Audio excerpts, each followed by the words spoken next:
Okay, so today I'm going to be tying a California Neal, slight variation that my uncle Bruce Fife, showed my brother and I for catching coho. So my favorite hook for this is a Mustad big game size 6, and I'm going to tie it with a small chartreuse bead head. Get that in there.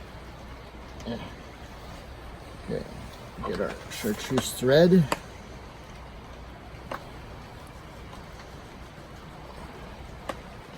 A lot of guys will leave a lot of extra and then clip it off. Instead, I just leave a little bit of extra and I just tie it in. I don't think one's better than the other. I'm just going to put a short little tail on it.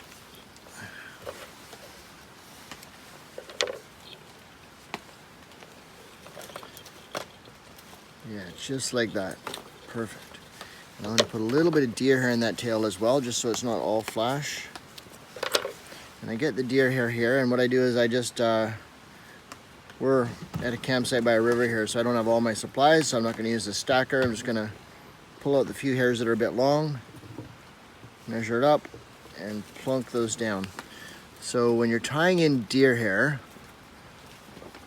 the key, as I'm sure you know, is not to tie it too tight close to the end, because it really likes to flare up. So you just do it nice and loose. Even there I got a little bit of a flare, but nice and loose. Yeah, that's perfect. Nice and loose, and then tightened it really close to there. I'm gonna put in some diamond braid. I'm gonna tie that into the back as well.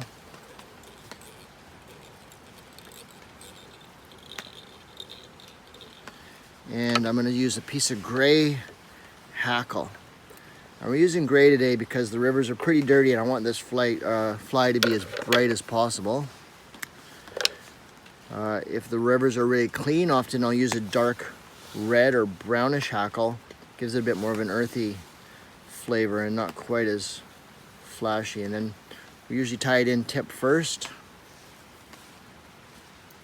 just like so. Just tie it nice and tight, and then I'll wrap in that crystal braid,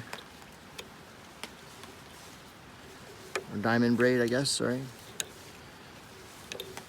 And I'm keeping that nice and tight. And I don't go all the way to the end. I like to leave a little bit of space. I was tying with Art Limber, Vancouver Island fly tyer, and he was showing me how to tie flies, and he was very adamant about leaving that little bit of space there, so when you do tie in your knot at the end, it becomes a really nice clean finish. Okay. Probably I didn't already leave enough space there, but now I'm going to get my hackle pliers and I'm going to grab that in and just lightly wrap this around. If I wanted to make this fly super strong, if I thought I was going to fish it for more than a few hours, I would also leave a little piece of wire at the back and I'd wrap it counterclockwise with wire, just so that hackle didn't come off so easy. But today we expect the fishing to be pretty good, and I don't expect this fly to last too long, so I'm not tying it as strong as I might normally tie if I was just at home and had all the time in the world. We want to get out fishing. Let's do a couple more ties there. Get rid of that one piece of tail that was a little bit squirrely. And tie that in. A lot of guys will just do one. I like to do several knots at the end.